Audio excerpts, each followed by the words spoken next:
Yes, after the war was over, I was discharged from Indiantown Gap, Pennsylvania, and there were four of us, and my buddy was Harold Stalker. At that time, we were together, and we went to his hometown, and this young lady was his cousin. Her name was Helen Cross, and she and I had a little romantic time and thought about getting married for a time, but it didn't quite work out. Very lovely girl, nice family right off a farm in Pennsylvania. This is a picture of me. I think we're up around Ojai, and this is where I met the girl that I later married. School we went to was Glendale Junior College, and I met Jesse there, and we used to go for picnics up to Ojai. There's a park up there, and so this was after the war was over, within probably a year, perhaps a year and a half, but a very nice time. This is a fellow that I worked with at Lockheed after, of course, the war was over, and I also had gone back into service for 14 months. Got called back in the reserve for the Korean thing. Fortunately, did not have to go to Korea. Served my time in the United States, and this gentleman and I worked at Lockheed. Got started in the tools section, and he had twin boys, and very nice guy to work with. Fit the role of somebody that you had confidence in. A good guy. This is my uncle and his son, and his son was in the Marine Corps during the war. Very nice guy. This guy's name is Dale, and his son was Jefferson, and we met them after the war up in Richmond, Virginia, and spent Thanksgiving with them, and had a very nice time. My dad, mom, and myself, we enjoyed every bit of it. They were very nice folks. This is a friend of mine, his sister, Harold Stalker. He and a buddy of mine, we got discharged together with two other fellas, and she was the sister. She was married, very nice girl, and we had to take a car to them from Pennsylvania. Her husband was in the Army Air Corps in Denver, Colorado, and so his father had said, hang in there and get your discharge. He wanted to come home and go hunting in the hunting season, and he said, please take your time, and we took him a car. So we drove two cars over, left theirs, and we came on to California and then went back to Pennsylvania within a relatively short time, and saw them over again several times, and they were very nice. And by the hunting, by the way, my buddy Harold, he wanted to go hunting too, and so his uncle had a farm outside of Butler, Pennsylvania, and told him, he said, the deer come in where the cattle are in the pasture, and if you come over at night, you can go ahead and hunt deer, even if it's a little out of season. If you get caught, I'll pay the whatever it is if you do get caught. So anyway, we did. We went over hunting, and Harold got a deer. We brought it home. His mother had him put it in a meat house, and she said, but don't tell your father. Your father will be telling everybody in town, wow, guess what my kid did? And she said, you're going to have a ranger out looking for you if you do, so don't tell anybody. So every time we got served venison, he said, what is this? And everybody said, oh, this is beef. But she said, I traveled, I put a little few things in there, much different than I usually do. And so we did. We kept it a secret from him through the entire length of time. All right, this was up at Camp Roberts during the Korean thing. I got called back in. Believe it or not, they called in the inactive reserve before they called the active reserve. And I had been in an outfit called the 316th CID, Criminal Investigation Detachment, down in Los Angeles. And the reason I had been there was I was going to college over at Glendale. And a guy told me, he said, you get a free beer if you go join this outfit, because it's a Bohemian brewery. And so I said, don't you want to go down and get a free beer once in a while? So I said, yeah, that sounds good. And shake my head and hear the rocks rattle. But anyway, joined up and did it for 2 or 3 times, and then realized going to school days and working nights, didn't have time to work it in, and so didn't go, went to the inactive role, and got called back in. And when I got up to Fort Ord, they didn't know what my number was during the World War II part, where I was a tank gunner and commander, and so later on. And so man said, we don't have anything in a CID like your 316th outfit. However, there's an opening at Camp Roberts for some military police. He said, would you be interested? And I said, where is it? And he said, it's halfway between San Francisco and Los Angeles. I said, yes, that would be fine, because that's about 250 miles from home. And so went down and joined the 94th MPs. And we still hadn't had a group come in yet. We were basically replacements, just filling in, and they had a provost marshal who was in charge and set it up so that we could screen people coming in and so on, because the camp was rapidly filling with young guys who were going to be trained and so on and shipped out. And even though the names were like tank outfits, they were basically all infantry replacements. And so the first time that we got up there and went to sleep, we heard somebody saying, get in line, shut up, don't talk, over there, line up. We went downstairs to look at it, and there was some retired, well, they weren't retired, basically. They should have been retired Army guys who'd been in for about 20, 25 years, and they had had a little too much alcohol that night. And some farmers had been turning their dogs loose, I guess, hoping somebody would save them over at the camp. And these fellas had been feeding the doggies, and they were giving them marching orders, having them line up and all that stuff downstairs. Apparently that was one of the things that they decided was a good idea. We suggested maybe not do that anymore, especially not when we were trying to sleep. Anyway, that's the way it went. This is a fellow that I was in the service with in a tank outfit, and we called him Big Ed, and he was big, and he had been quite a businessman. Got called in the service, or decided he would come in.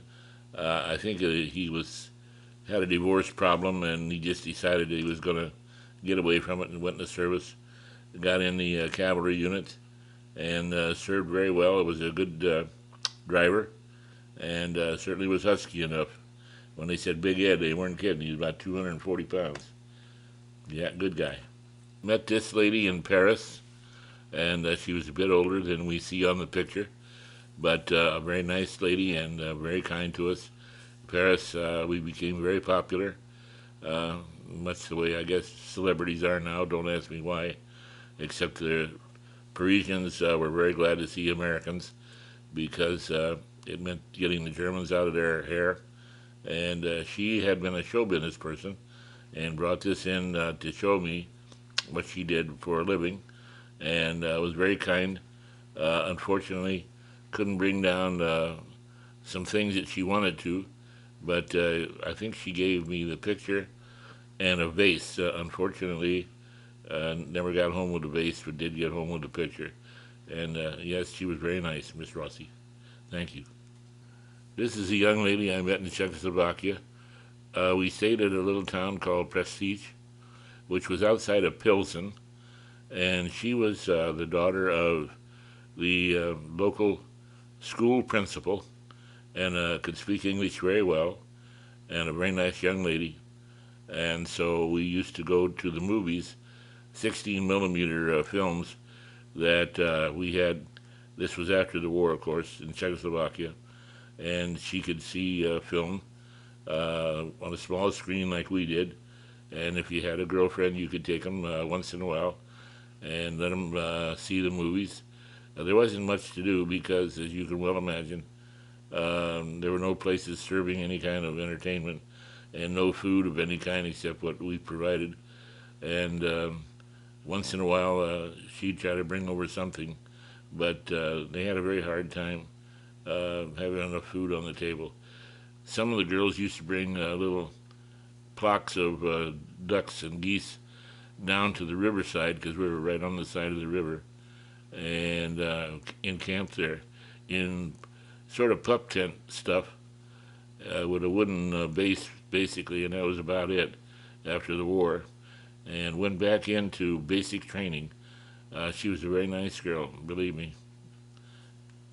Yeah, this young man's name was Douglas, and he was a young fellow from my grandma's hometown, which was back in Pennsylvania, a very small town.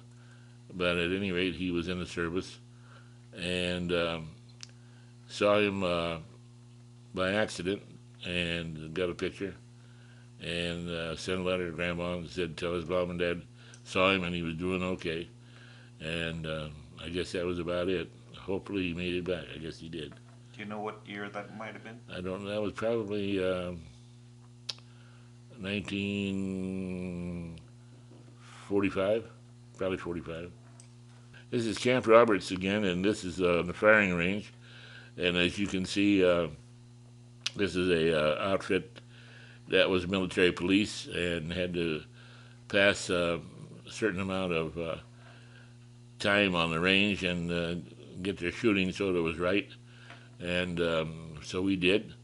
And incidentally, we also started a lot of fires up there. I got out of the MPs in about 3 months, transferred over to an infantry training company, and when we got firing the machine guns with the tracer bullets, we started setting fires because the grass and stuff had been growing up there for, I guess, about 5 years, 6 years. And so we had, I guess, probably 20, 30 fires until it finally got burned off. But the fire departments around there, the local ones, had to keep an eye out when they got a call from us and come out. We also had some fire equipment, of course, in our camp as well. But that's what it was, yeah.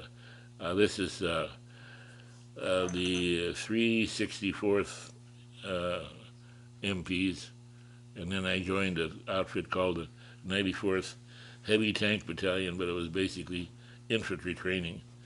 I got the offer of, you can have first sergeant, field first sergeant, mess sergeant, supply sergeant, anything you want. You take it, you can have it. And so I took field first sergeant, where I could get out with the guys and get a little exercise, and got back in shape a little bit. Lost about 30 pounds. So that part was good. And then transferred over to escort service, which was bringing the bodies back from the guys who were killed in the Korean thing. They'd bring them back into Oakland Army Base, sometimes 500, sometimes more than that. Put them in a warehouse. Some of them were sent through the Panama Canal into another base on the East Coast, which was in Brooklyn Navy Yard. And there were 250 escorts on our side in Oakland, and they had 250 on their side. And anybody between the West Coast and the Mississippi River, we handled. And anybody who was a dead soldier returning for a burial and so on would be tended, if it was on the east side of the Mississippi, by the fellows at the Brooklyn Navy Yard. They would see that they got home, present the flag, make the speech about your country is proud and so on, sign the insurance off, and most of us found it was the hardest job we'd ever had. See families all upset again, even after some time had passed and they sort of got normalized again. But when you saw your husband or your son and saw the remains, you couldn't see the body. That wasn't allowed. They were vacuum packed, basically, so that it was the fact that they were there. Sometimes there was a picture, and with the ceremonies and so on, made it a very sad thing. But that's the way it was, and tried to treat them as nice as we could. And it lasted we went for 15 days, and we ended up there 6 months, and then finally out. What year was that? That was probably 50, 49, 50, somewhere along there. 50, 51. I think, basically. All right, this is one of the jobs I got when I got out of the service, believe it or not. I went to work for a guy by the name of L.H. McNeese, who had a truck and trailer rental space, and he got into Christmas stuff. He was a hunter, and the deers that he had on board were stuffed, and so I got the job. He said, "Would you like a job as Santa Claus?" And I said, "Well, yeah, I guess so." And he said, "I'll pay you the same money I'm paying you for working." And he said, "You won't have to work until midnight. All you got to do is after you get out of school, come over and, put in maybe a couple, 3 hours." And he said, "You get the same money." So I said, "Okay, you got a deal."